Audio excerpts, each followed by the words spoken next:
All righty. Okay. Hello, everyone. 21 October. Welcome to Dis and Dat information. The thing I'm going to do today is read a review of two books, but highly timely in a variety of ways. On the local side, we've been attending some a China course that runs for 3 hours every Saturday, the last of which is upcoming this week.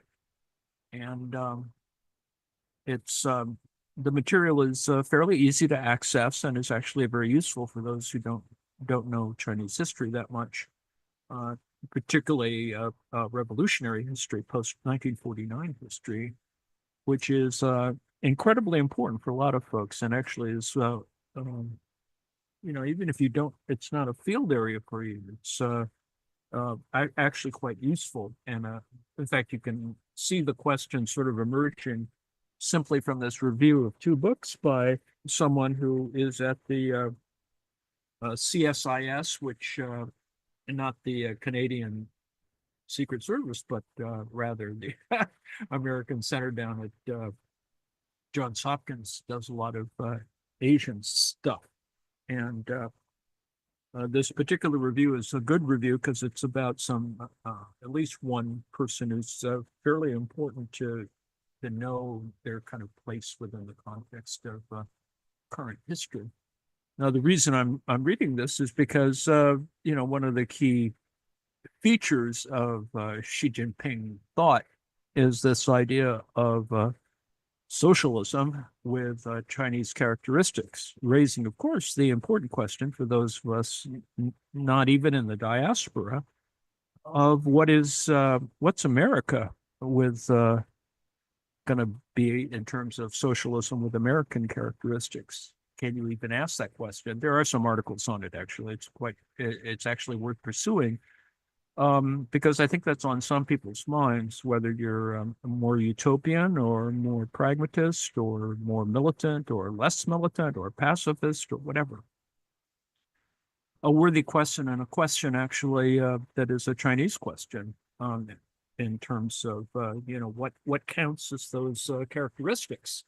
On the one hand, on the other hand, it's the socialism question isn't even fully explicated if you've been listening to my yammering over the last week or two. Is Xi Jinping a Marxist? Uh, Jude Blanchette, Xi Jinping is too big a figure to think we already know him. As Blanchette considers in this week's cover story, jointly published with China Books Review, we know less than we think, including the central question of what Xi's guiding ideology actually is. See, this is how it's important for what we do over here and what it owes to Marx, Lenin, or Mao. And clearly important if you're having conversations with other people who have political interests. It is complicated for some folks. Some um, dyed-in-the-wool socialists or Trotskyists, for example, have certain positions on Marxist Leninists, but also Marxist Leninist Maoists. So, two books under review on this subject offer different takes. One by Steve Tsang and Olivia Chung, and one by Kevin Rudd. And I like this one quote from it. A real Marxist would take the resources and energy that have been plowed into Xi's anti-corruption campaign, his military modernization, and his quote unquote overall national security outlook, and instead channel them into fiscal, educational, and healthcare reform. It overstates it on the one hand. On the other hand, China is facilitating certain weapons transfers at one level, at least, to Russia relative to its war in Ukraine. And then there's all the other saber rattling Taiwan et al. So the publication is called The Wire China. It's freely available and by subscription. But and there's some book events I think coming up related to these new books. I put in included the a video, which is of course by CCTV, which is the state-run television channel on socialism with Chinese characteristics, only right path to realize national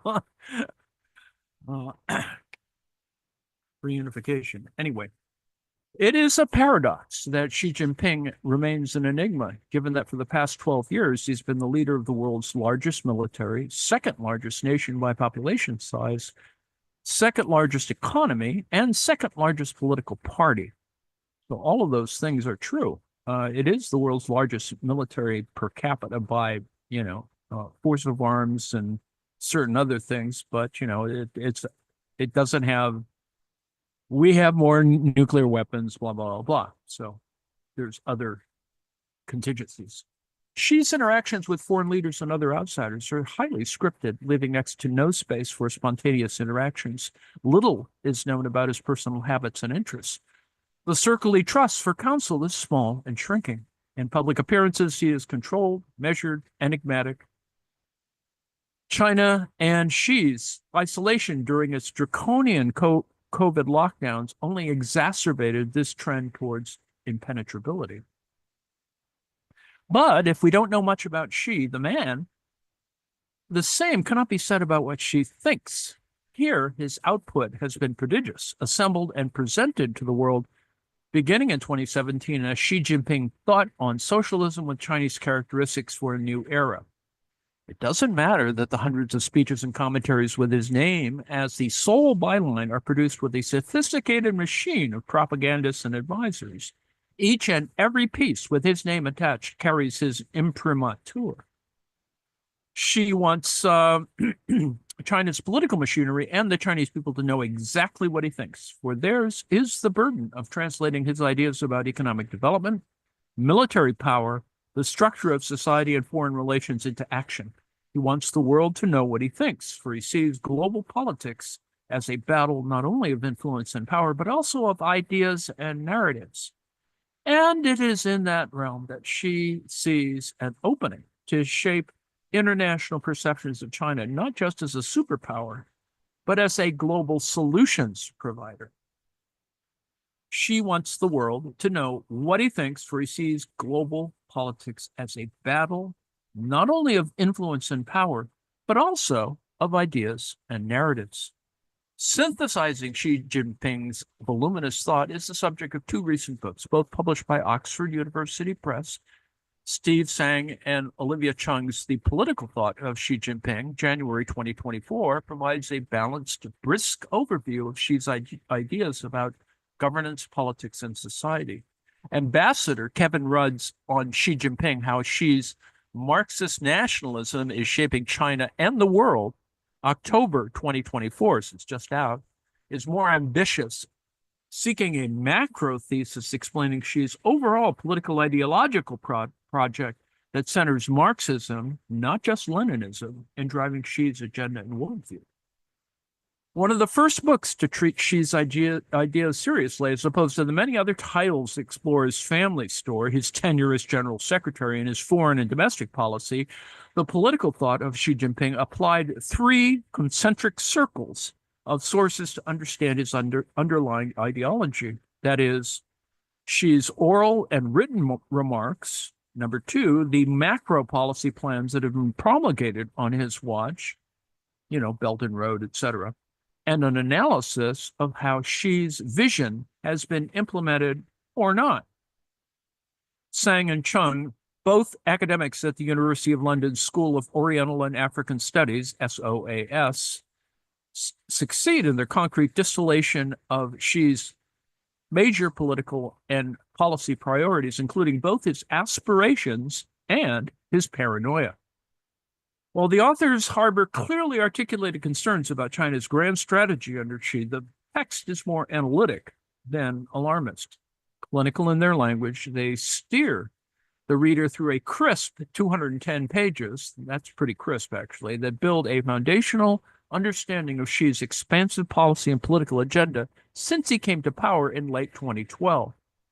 According to Sang and Chung, Xi Jinping thought is a body of evolving ideological and governance concepts that, unlike Mao Zedong thought, is not wedded to Marxist principles of permanent revolution, but instead focuses on reinvigorating the Leninist tendrils that keep the Chinese Communist Party, the CCP or CPC, in power domestically and channeling China's formidable resources to establish China as a comprehensive global superpower.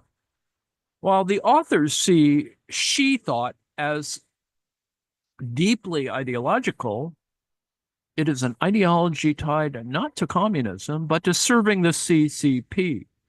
They conclude that Xi Jinping thought is mostly, if not exclusively, about the security of the regime and its core leader, without a real commitment to delivering socialist ideals.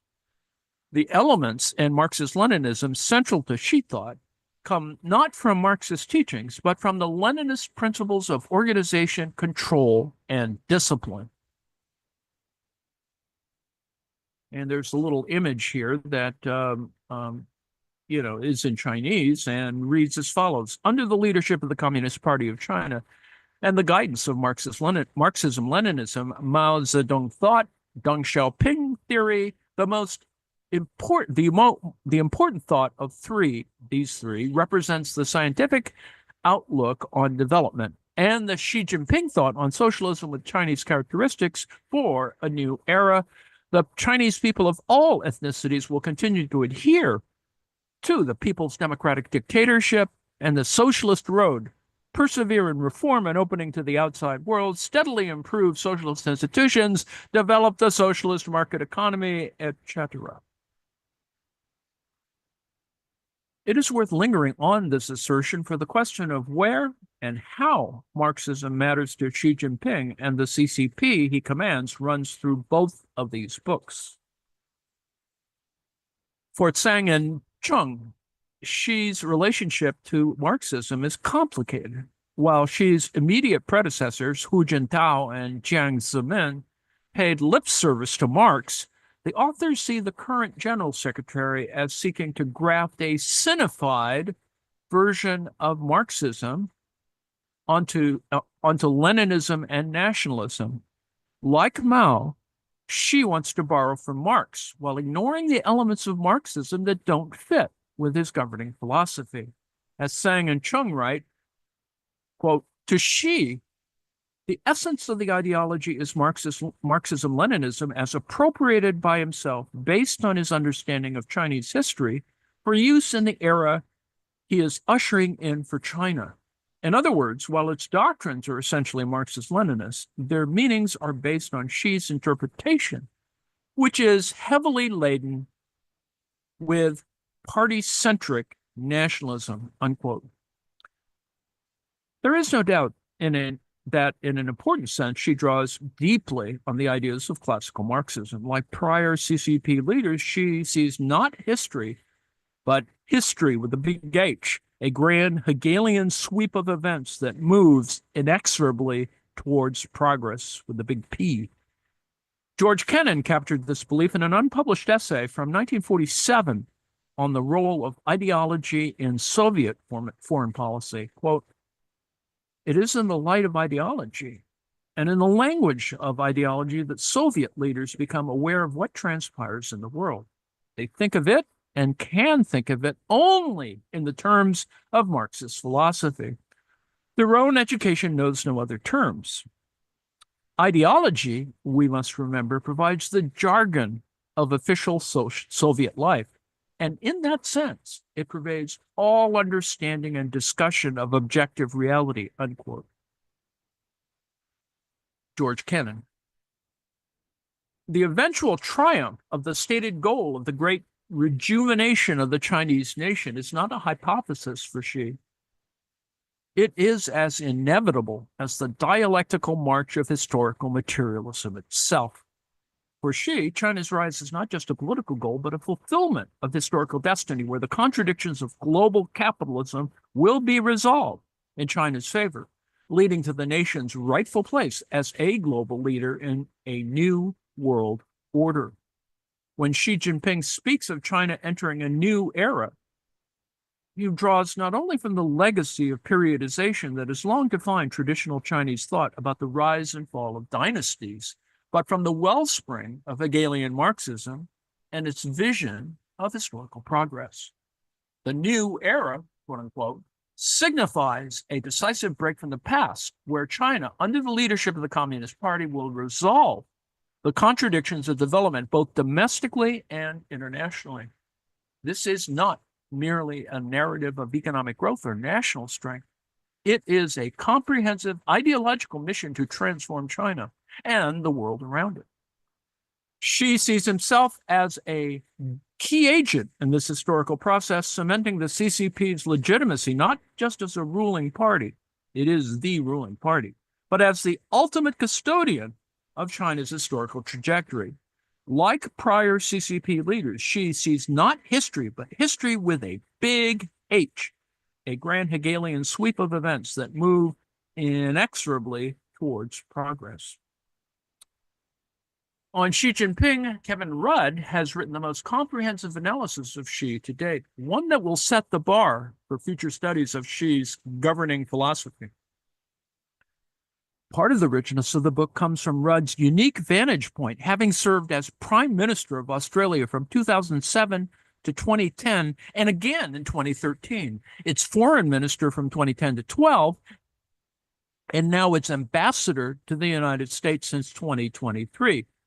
To say nothing of his time running the Asia Society from 2021 to 31, and as a full-time student of Xi Jinping thought while undertaking his doctorate in philosophy at Oxford, which he received in 2022. It's what you do, if you get, you don't have to worry about the admissions committee if you've been Prime Minister of Australia, needless to say. Rudd is also likely the only author of a study on Xi to have spent time alone with the subject, as he did when Xi visited Canberra in 2010, when Rudd was serving as Prime Minister. This singular work, which emerged from Rudd's doctoral thesis at Oxford, see, this is just all linked together, isn't it, from an academic point of view, brings with it a tactile ability to view Xi through multiple lenses, that is, politician, bureaucrat, coalition builder, brand strategist. The book draws from an extraordinary range of primary sources in Chinese, secondary sources in academic literature. The footnotes and bibliography alone are over 170 pages to build a comprehensive composite of Xi's worldview, the sources that inspire it, and how he is channeling that to transform China. There is very little by way of personal biography. Unlike other titles on Xi, it is rather a study in ideas, ideology, and governing philosophy. Rudd argues that Xi is profoundly different from his immediate predecessors, that is, Hu Jintao, Jiang Zemin, and Deng Xiaoping, in three important respects. First, Xi has moved domestic politics towards what Rudd calls the Leninist left, which entails a dramatic centralization of decision-making, a disciplinary rectification of the party, and a reinvigoration of orthodox ideology throughout the policymaking and governance apparatus. Second, economic policy under Xi has shifted to the Marxist left as opposed to the Leninist left, with a de-emphasis on the growth at all costs model that has defined much of the reform and opening era, a higher tolerance for state intervention in the economy, and a shift in spending priorities towards technologies that will power the Chinese economy in decades to come. Third, foreign policy under Xi has become more confrontational and assertive in a move towards the quote-unquote nationalist right that strives to center Chinese power in its regional relationships, to alter global institutions to better serve Chinese interests, and to create advantageous terms in its bilateral relationship with the United States. Taken in whole, Rudd sees China's transformations as coalescing into a new ideological governance framework that he calls Marxist-Leninist nationalism, or Marxist nationalism for short. In his words, this encompasses a clear-cut historically determinist mission for a new era, an all-powerful Leninist party, and paramount leader to oversee this mission, and a commitment to relentless struggle to overcome the emerging contradictions identified both at home and abroad through the tools of, yes, dialectical materialism. In contrast to Sang and Chung, Rudd does not view Xi's national project as primarily focused on ensuring the party's grip on power, although he argues that this certainly matters to Xi. Nor does he see Xi's adherence to Marxism as shallow or ideological theater. Xi, Rudd argues, is a real, bona fide Marxist. Well, he does have a PhD in it, not just in his adoption of its analytical techniques, but also in how he sees the substance and direction of policy and governance more broadly. Xi's Marxist-Leninist nationalism, Rudd argues, is not just cynically seen as a convenient intellectual fiction to hold the party together and to define its enemies both within and without. Instead, Rudd sees a fundamental commitment to Marxism-Leninism, with dialectical materialism being the intellectual engine room of Xi's Marxist worldview. And that puts it right in the center of, the Marxist curriculum in the Chinese context. Rudd argues that Xi's ideological convictions are genuine and foundational, driving his efforts to assert party control, reshape the international order, and secure China's future as a socialist superpower. This is perhaps the most substantial disagreement between these two works. Sang and Chung see Xi's Marxism as a patina, whereas Rudd believes that Marxist ideas, alongside those of Lenin and key aspects of Chinese history and culture, form the core of Xi's worldview. Marxist theory centers on the idea that history is driven by class struggle rooted in material conditions. Karl Marx argued that societies evolve through stages, from feudalism to capitalism, each defined by the dominant economic system and class relations. In capitalism, the bourgeoisie owns the means of production, while the proletariat sells its labor for wages. This relationship is exploitative as capitalists profit by extracting surplus value from workers. Marx believed this exploitation would lead to the creation of a revolutionary class consciousness, driving the proletariat to overthrow capitalist systems. Marx predicted socialism would emerge in its place with collective ownership of the means of production, eventually leading to a stateless, classless society, i.e., communism, where wealth is distributed based on need, not profit. Can such a theory be plausibly overlain on the actual existing political system in contemporary China, even under an ideologue such as Xi? Can one make a tenable case that Xi is attempting to steer the party's state apparatus towards Marx's utopian vision, or even toward a more pragmatic version of socialism? It is true that Xi has frequently extolled Marx, calling him the greatest thinker of modern times, and declaring the belief in Marxism and the faith in socialism and communism and the political soul of the communists and the spiritual pillar that enables the communists to withstand any test. Xi has exhorted the CCP, the Chinese Communist Party, to realize communism and invoke dialectical and historical materialism in countless speeches and articles as vital tools of statecraft and ideological orientation. It's also undoubtedly true, as Rudd demonstrates, that Xi and the party apparatus lean heavily on a Marxist lens to interpret the world, to understand the gyrations of history, and to explain the structural contradictions between socialist China and the capitalist West. Indeed, one cannot understand Xi or China's sui generis political architecture without understanding the functional power of Marxist frameworks in shaping the party's worldview.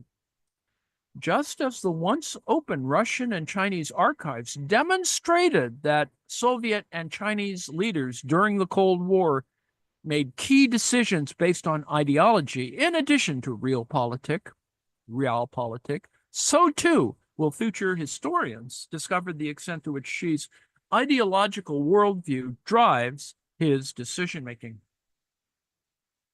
Yet Xi's brand of Marxism is to be charitable conflicted.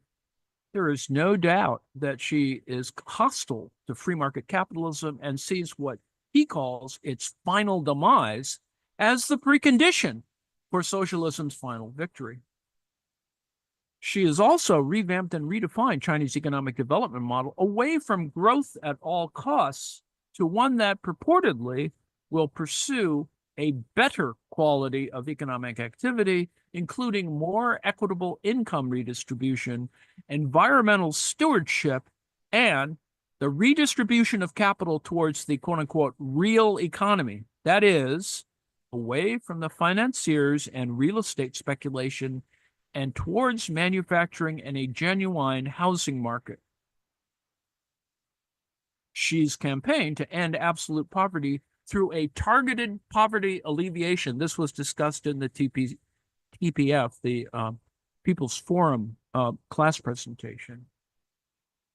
Inaugurated, I think, yes, in 2013, although presented initially in 2011, for all its shortcomings, led to a meaningful decrease in poverty incidence for both rural and urban areas.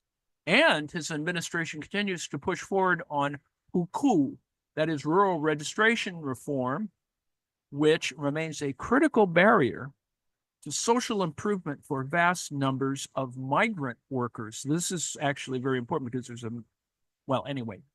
there's lots of movement. Anyway, this, however, is Marxism at the far margins. What would Marx make of contemporary China under Xi? Now, of course, it's difficult to speculate, but there is much he would likely not approve of. Xi's government routinely jails labor activists and student Marxists, cracking down on the very groups Marxists would champion. When his Common Prosperity Initiative, the CPI, which sought to reduce income inequality and ensure more equitable distribution of wealth, seemed in danger of encouraging calls for a full-blown European-style welfare state, Xi used the party's authoritative Q Xi journal to declare in October 2021 that China, quote, should resolutely prevent falling into the trap of welfarism to support lazy people, unquote. Now, this sounds more like Milton Friedman than Karl Marx.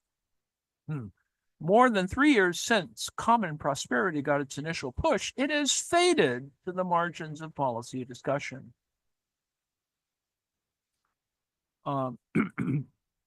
Blanchette puts in a chart here to look at China's Gini coefficient, which measures inequality on a scale from 0 to 1.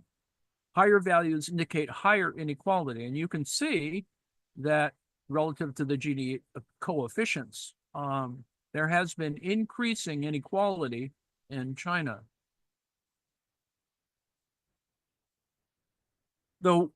Although wealth distribution in China has long been highly unequal, citizens tolerated these disparities because they believed that their personal efforts could lift them from poverty to relative prosperity. Yet a recent Stanford University research paper shows that for the first time in 20 years, most Chinese respondents believe that wealth is shaped by structural inequalities rather than individual merit. There has been no widespread tax reform, which is essential if China is going to adequately provide for the medical and social services needed to support the coming wave of retirees exiting the workforce, and this has been going on for decades. Despite some recent progress, educational opportunities and outcomes vary widely by income and geography. China's healthcare system remains underfunded and ruthlessly capitalist. Indeed, after more than a decade in power, she has failed to implement any significant policies that have fundamentally and genuinely moved China closer to a type of socialism that makes breakthroughs in enriching the people, not just the state. By way of comparison, areas that Xi Jinping clearly sees as priorities, such as national security, have witnessed a wholesale transformation as Xi applies his significant political capital to drive reform in the face of stiff opposition. A real Marxist would take the resources, as I've quoted above, a real Marxist would take the resources and energy that have been plowed into Xi's anti-corruption campaign, his military modernization, and his overall national security outlook, and instead channel them into fiscal, educational, and healthcare reform. Any plausible argument for prioritizing socialism evaporates when the field of analysis is Xinjiang, where the Uyghurs are, or Tibet. For decades, the CCP, the Chinese Communist Party, has waged campaigns of repression and social transformation in Xinjiang and Tibet, aiming to tightly assimilate these regions to the full ideological and governance sphere of the Chinese Party state. In Xinjiang, mass surveillance, forced internment of Uyghurs, and restrictions on religious practices have been central to Beijing's effort to suppress ethnic identity and dissent under the guise of counterterrorism. Similarly, in Tibet, the CCP, the Chinese Communist Party, has sought to erode the region's unique culture and religion through restrictions on Buddhist practices, heavy-handed political control, and mass migration. They've done this for decades, of Han Chinese settlers. Han is the dominant ethnic group in terms of speaking of the People's Republic. Both regions have seen intensified efforts at sinicization, that is, Chinifying, with Beijing seeking to reshape ethnic, cultural, and religious identities in line with state ideology. Of course, repression alone doesn't negate the theory of Xi's Marxism. Indeed, one of the oldest, most contested debates of the Cold War period was this: did Marx invent the Gulag? In other words, was Stalinism and Maoism and all the slaughter that accompanied actual existing communism in the 20th century the inevitable outcome of Marx's ideas? If so, Xi is simply the direct and ineluctable offspring of Das Kapital. It's a valid question. That is, did Marx invent the Gulag? And one where persuasive arguments have been put forward on both sides of the proposition. But it is important to recognize that labeling Xi Jinping as a Marxist should come with deep qualifications, as his governance agenda shows little commitment to the kind of radical economic and social transformation that Marx originally envisioned. When it comes to Xi's pronouncements on Marx and Marxism, we might appropriate Leszek Kolakowski's appraisement of Mao's philosophical writings in his monumental 1976 book, Main Currents of Marxism, a book we probably should read. To put it mildly, much goodwill is needed to perceive any deep theoretical significance to these texts. Xi's speeches and writings on Marx and socialism mirror the superficiality of his grasp of or general interest in deep Marxism. Like the fear-driven attention lauded on Stalin's 1938 course text, History of the Communist Party of the Soviet Union, Xi's orations on Marxism are politely applauded, and his disquisitions on Q Xi magazine are carefully scrutinized in party study sessions. But no cadre gets smarter about Marxism after reading or listening to them. Consider his speech marking the 20th anniversary of Marx's birth, a moment when acumen as a Marxist interpreter should be most evident. Instead, we get this empty pablum. So, quote, a history of the development of Marxism is the history of Marx, Engels, and their successors who have constantly developed according to the times, practice, and development of understanding, and the history of constantly absorbing all the excellent ideological and cultural achievements in the history of mankind to enrich themselves. Therefore, Marxism has been able to maintain its wonderful youth, constantly exploring new issues raised by the development of the times and responding to the new challenges facing human society, unquote. Yeah. One can wade through Xi's pronouncements on Marx in the hopes of enlightenment, but will search in vain for any original theoretical advancement, or indeed any sense that Xi believes in the fundamental Marxist project of the emancipation of the proletariat. Xi also understands that Marxist ideas, if allowed to spread unchecked in China, could well become a potent weapon for criticizing the party. The left flank of the ideological spectrum, as I explore in China's New Red Guards, the return of radicalism and the rebirth of Mao Zedong in 2022, this is a project that has been going on for a while, has always been the most exposed for the Chinese Communist Party, as it is only from the left that the purported socialist orientation of the party can truly be challenged on its face. To prevent this, she has deftly contained the discourse, ensuring that Marxist principles are sanitized and deployed selectively under strict party control to enforce loyalty and suppress dissent. By co-opting revolutionary rhetoric, she hopes to avoid Marxism used to highlight contradictions in the party's governance or economic policies, which for 50 years have diverged from socialist ideals. In this way, Xi's Marxism becomes a tool of statecraft, not a weapon of proletarian liberation.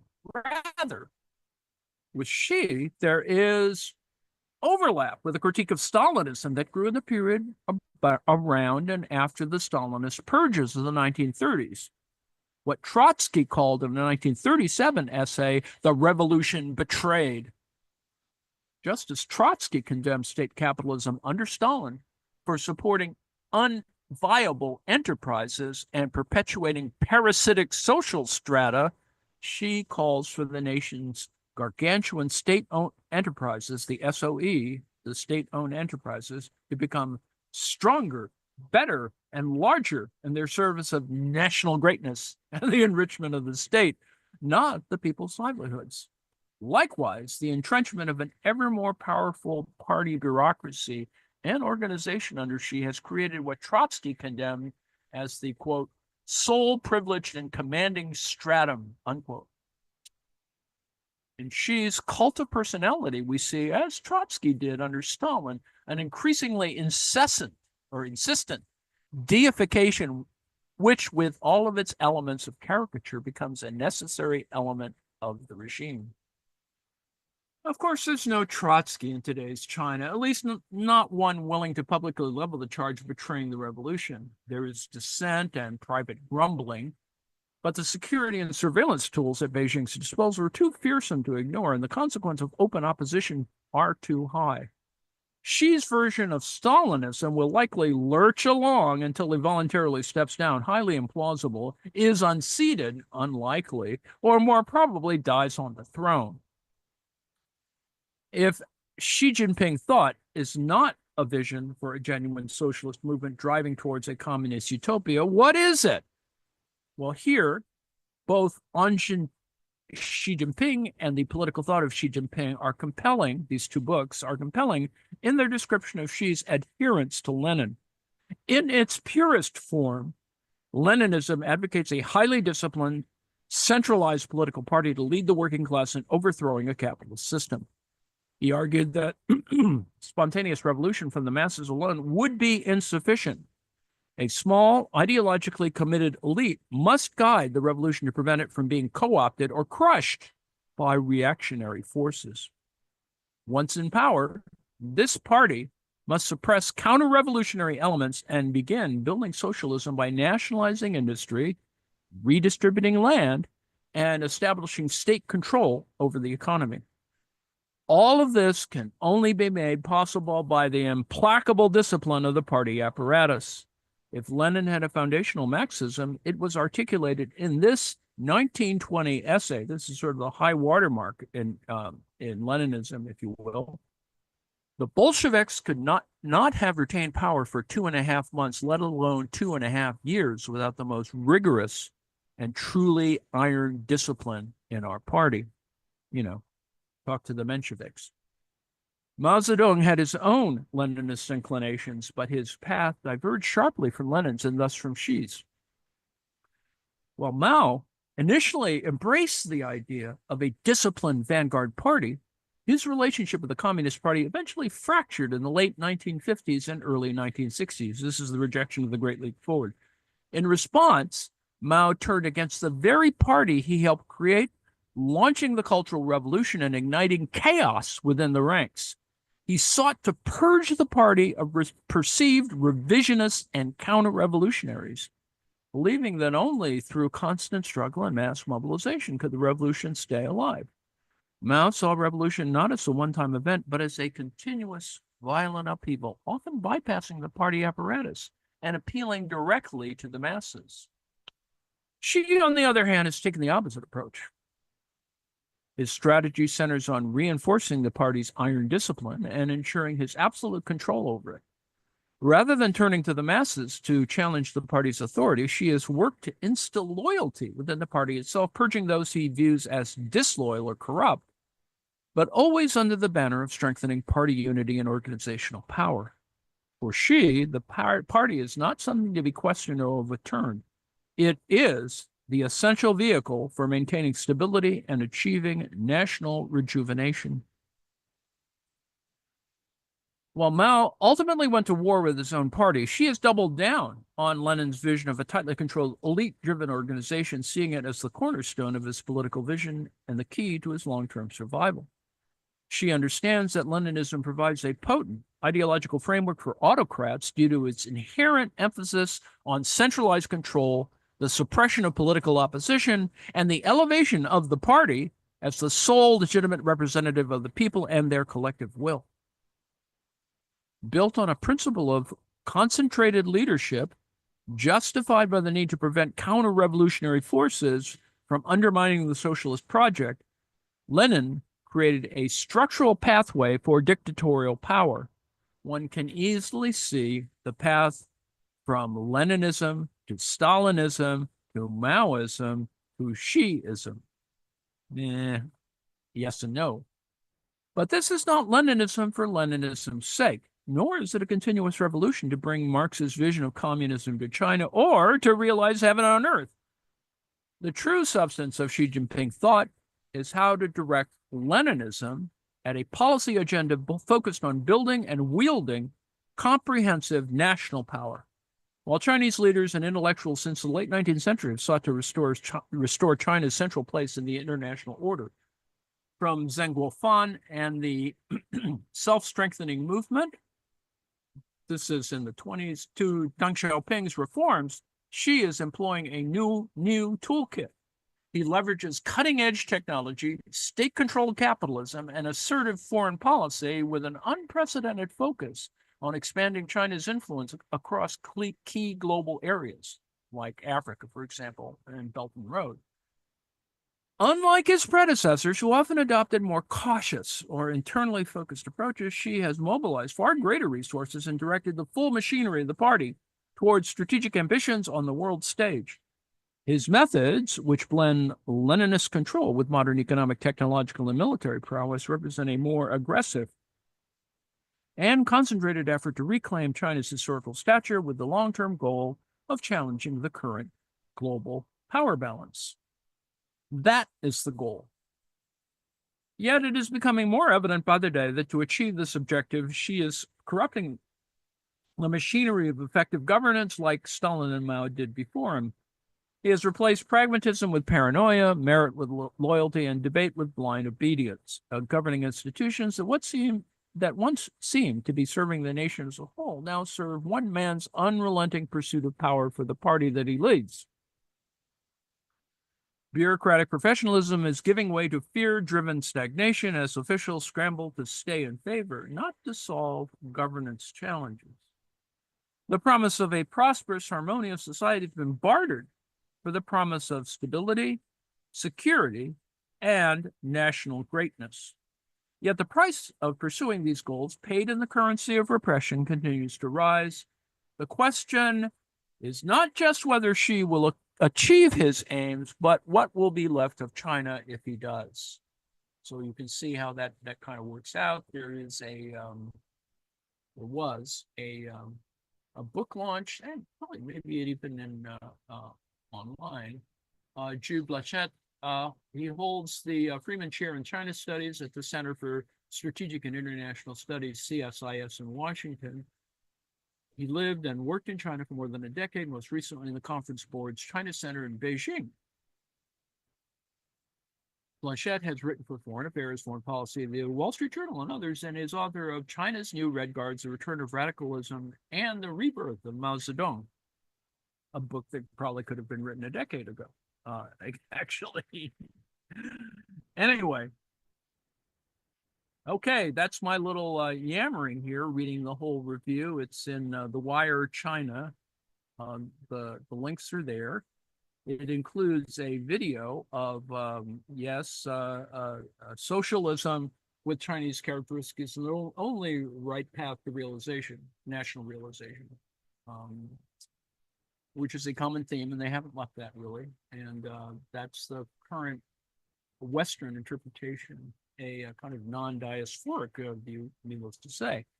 But a really well composed one, particularly because of that Paul Rudd book, which is really probably going to be worth reading, and clearly something that will wind up in every damn library out there. So that's sort of that. Questions, comments, brick bats. No brick bats. Keep here. I'm still the host. I assume there are no questions or comments. Please, people, anyone still there? Hello?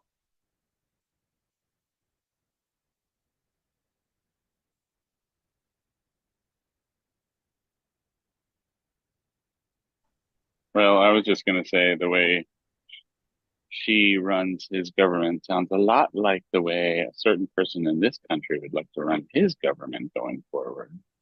Oh yeah, cult of Cult personality. o personality. Although I would say that she does a slightly better job with the economy than certain. Probably so. I'm sure there are certain groups that our current candidate would like to treat like the Uyghurs. Yeah. Indeed. And in fact, Project Just make them 2025, disappear. Project 2025 is not a lot different than what China's doing with the Uyghurs, just as one Yeah. example. Yeah. That sounded rather familiar. Yeah.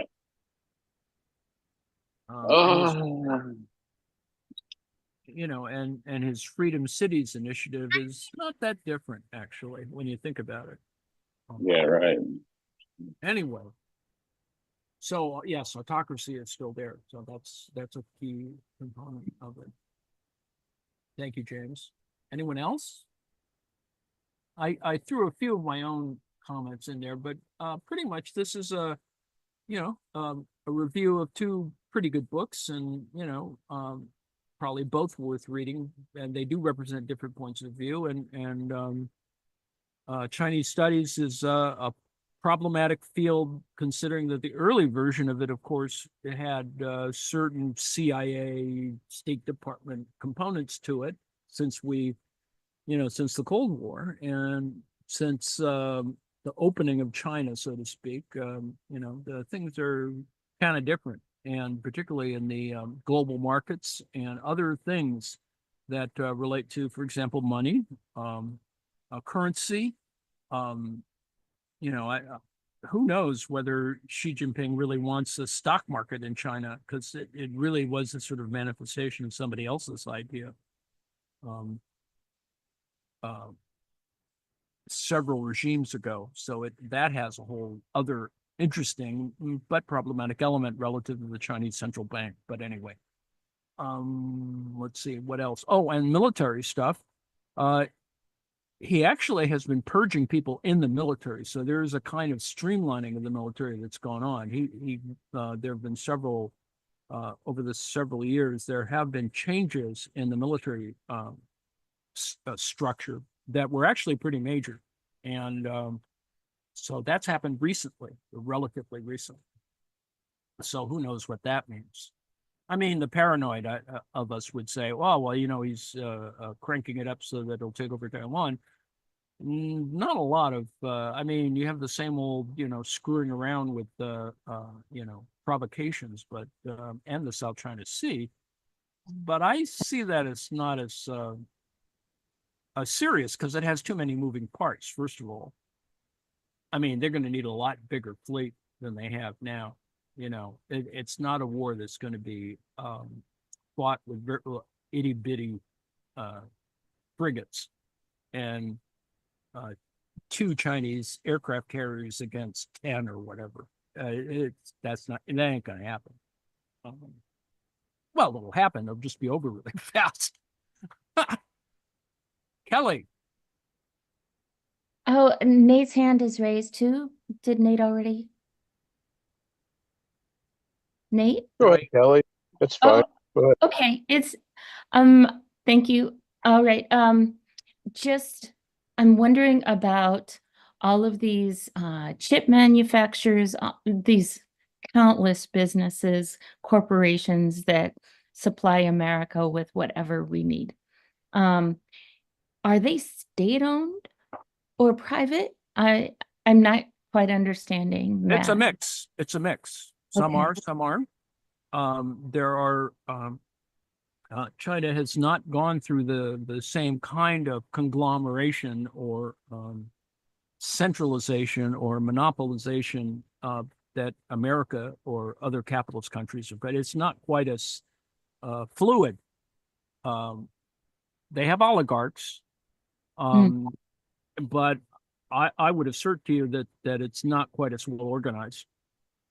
okay. And it's not about state industries. I mean, state industry. There are big state industries, but some of them are concentrated, not unlike the U.S., in certain sectors. Right, aerospace is state-owned, Mm, for example, and it's a big driver.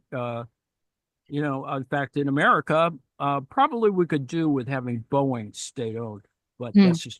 that's just me talking. Stuff like that.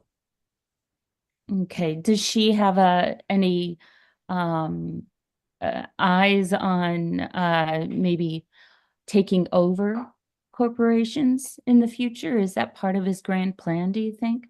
No, I think it's a coordination issue because there's just too many moving parts in the Chinese economy. It's much more regionalized. It's a much more regionalized economy. Hmm. You have a central Chinese Communist Party and cadres everywhere, but it's much more regionally power is sort of dispersed a lot more than one thinks. And yes, that's a problem because regional powers do act kind of like the pre-communist warlords in that particular sense, but no one wants to do an analysis of that. There'd be big trouble. But Hmm. there it functions kind of like that. But part of the economic policy was to create autonomous economic zones, which China did a better job at than America. America wanted to do the same thing. It's incompetent at it. Whereas the Chinese have, with all due respect to Leninism, a little bit more discipline. And control over the banks, et cetera, makes it a lot easier to operate those kinds of things. So there are things that resemble it, but it's unclear to me, and I should probably do my research on this. But there rather than a single Chinese airline, there are now, and this is more like the UK in that particular sense. There are like 5, I think, different regional Chinese airlines, for example, except that they all they all fly Chinese airplanes, or most of them. So that's another thing. It's vertical in that sense rather than horizontal. In other words, China Eastern Airlines, or whatever the hell it's called, is not going out and bidding on Boeing 737s or Bombardier planes. No, they have to. I would assert, fly Chinese-made jets. Well, but there's a brand new Chinese jet that came out, which is a duplicate of the Airbus, so it's really not a big deal. Oh, wow. Thank you. Yeah, I hope that answers your question. It's not identical. It's worth more study. There are more state-owned industries, and state-owned enterprises make it fairly efficient, not unlike concentration in the United States. But and they're under more control because of the party, because every state-owned enterprise is clearly responsible to the central bank and to the CPC or whatever. So whatever, but it's not like they're, it's not as socialist as you think, I guess. But it is cliquish. I would assert that certainly, and there is corruption, and all that's a big problem. So that Leninism. You can be an anti-corruption person and be a Leninist. That's the kind of subtext here. On the one hand, you could accuse Xi Jinping of being an autocrat or whatever. On the other hand, you have a whole bunch of people pretty much on the same damn page. So that's kind of how it works. It's not one autocrat. It's a bunch of. fascinating. Thank you. Yeah. I mean, I'm not trying to say it's a better way of running it. I would assert, as the article does, there are just other elements that need to be sort of either reined in or controlled better. The Uyghur situation is still bad. It's going to be bad. It needs a lot more work. There's all these things that need a lot more work, but they've been allowed to last for far too long. The Tibetan situation is technically, if you want to talk about a kind of domestic imperialism or settler colonialism, it's a lot worse than the Uyghurs. Hmm. I mean, because it's been on for longer. Okay.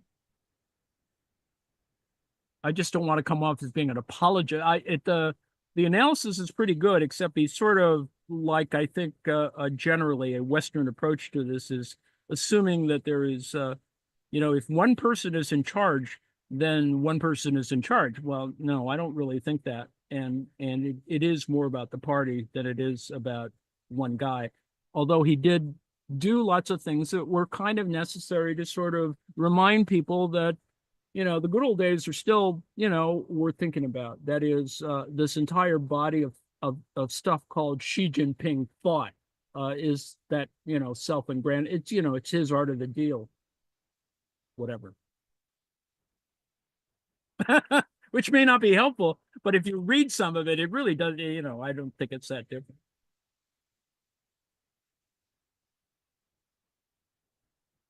Anybody else? Yeah. Nate? Yeah, you at one point mentioned the problematic nature of studying China, or forget how you put it. But anyway, in that earlier Western studies came out of the CIA, right? Well, the U.S. State Department had a certain point of view about China that wasn't really changed and with respect until Nixon. Okay. Yeah. So I was wondering kind of, what's the state of that now? And the reason, I guess the reason that made my ears pick up is a few times when I've started to, read some articles about China, often I'll come across the viewpoint that you just can't understand. And I don't know if it's because of the complexity, its ancientness, its size, the fact that, if you're like me, you only read English, or are they trying to say that somehow the government's too secretive to understand? I would like to think that, that I could get some understanding by reading. So how problematic are China studies today? They're not really very problematic since there's a lot more publication, despite the control of the intranet in China. It's pretty easy to get information and materials. I mean, obviously, you don't get things from the inner circle or whatever, so it's still a lot of interpretation. But a lot of it's just measurable now. It wasn't measurable before. I mean, you can measure their degree of colonialism and imperialism in Africa, for example. That's fairly obvious. You can see how they're doing it because of, for example, recent article on port control or port ownership. They're expanding in terms of controlling all the nodes in a supply chain.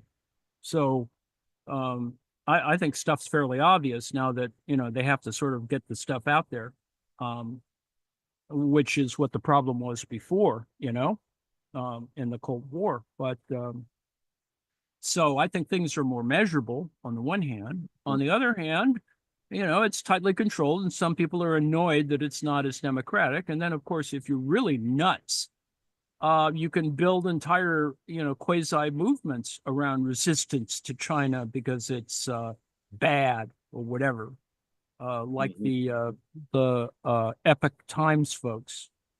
Oh yeah.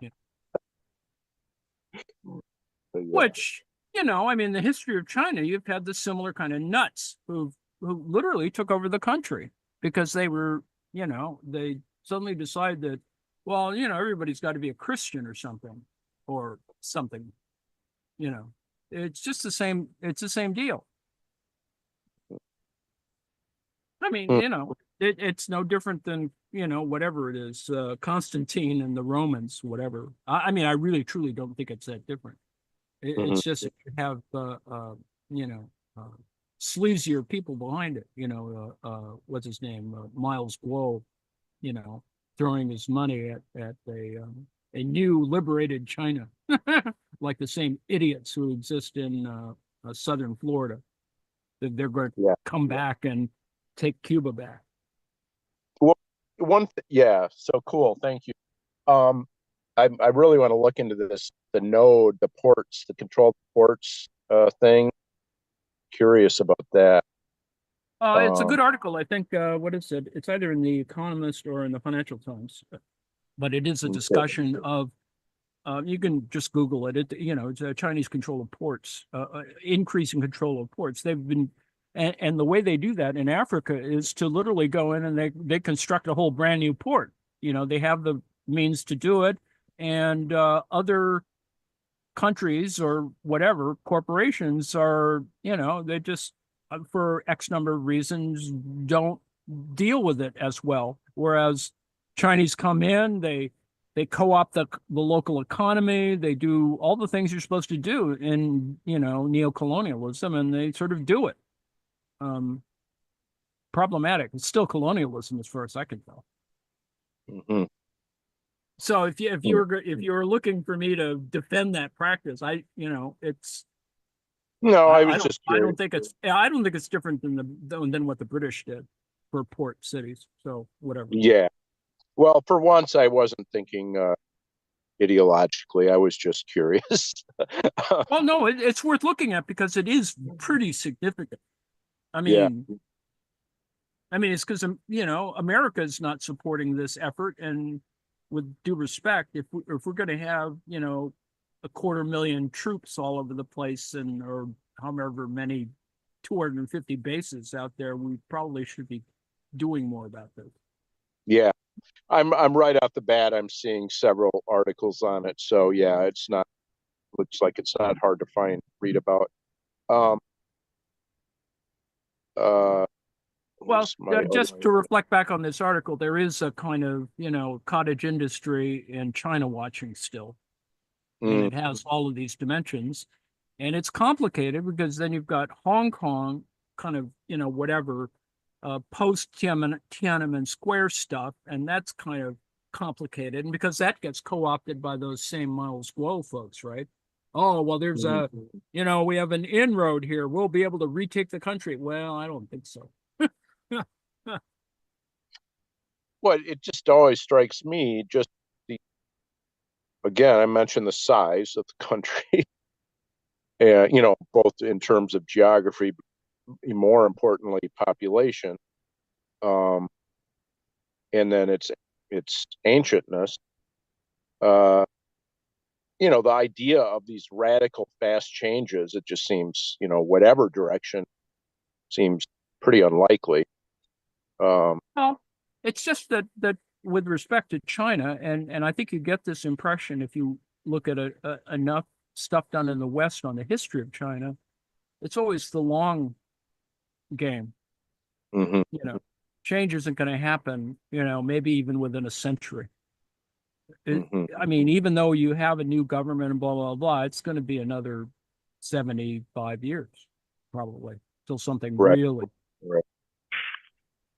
I mean, other stupid things could occur, right? You could have a crazy orange guy, decide that he's going to, because some of his buddies are going to build this, whatever, alternative universe for China. Suddenly decide they're going to bomb something or attack something. Oh, they were threatening Taiwan, so we're going to preemptively. This is the Russia thing. Well, they were going to attack us. I mean, the Ukrainians were all ready to, whatever. Yeah. whatever. So we invaded them. Yeah. I mean, the Ukrainian point of view is, if they would just stop fighting, the war would be over.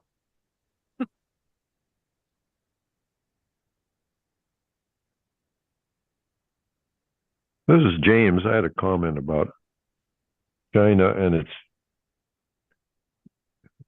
finesse and skill at entering African nations, for instance, and making deals for strategic minerals in exchange for infrastructure builds, dams and highways and whatever, which you can't beat them. You can't underbid them for that stuff. Indeed.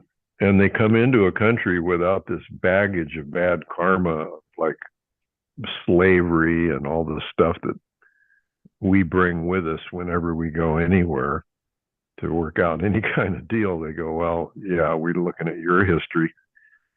So, and I was amused at one project the Chinese were going to build a freeway or a dam, I can't remember which. And the locals said, well, if you're going to do that, we want a certain percentage of the workers to be local workers here. And the Chinese went, oh, okay. All right, we can do that. So a number of locals signed up for this building project, and they couldn't keep up with the Chinese. They were just blown away at how hard they work and how much they get done. And the comment was, the Chinese are hard like diamond. And I think that kind of points to some characteristic of them and the way they apply themselves. Yeah, combined with a lack of bad karma that makes them very successful in dealing with other countries. And we're just such idiots, and our karma is so bad that well, we have it's a difference between, capitalism, sort of, chaotic capitalism, and, sort of state capitalism. That's really the difference. The Russians would do it the same way, except that because of the post-1991 period, they're just oligarchs and, mercenaries. So you have the Russian, the contrast is pretty clear. You have Russian mercenary groups like what's left of Wagner, trying to overthrow countries and screwing around with stuff and killing lots of people in the north of Africa or the center of Africa, as opposed to the rest of Africa, which is, just more Chinese, simply because they're not interested in killing people. Yeah. I mean, we still have 2 or 3 wars going on, they're Russian driven primarily. Chinese aren't behind any wars right now, as far as I can tell. In fact, they're serving as peacekeepers in one of those places. Is Sudan being created by the Russians? I know so little about Sudan. Okay. I mean, it's really complicated. And with all due respect, I mean, I just don't know that much about the Sudan, other than, my own brush with greatness is that I went to college with one of their vice presidents who got killed in a helicopter crash. But Oh, it's funny how that happens. pretty much it. Yes, those helicopter crashes. Yeah. Needless to Okay. say. All right. Well, thanks.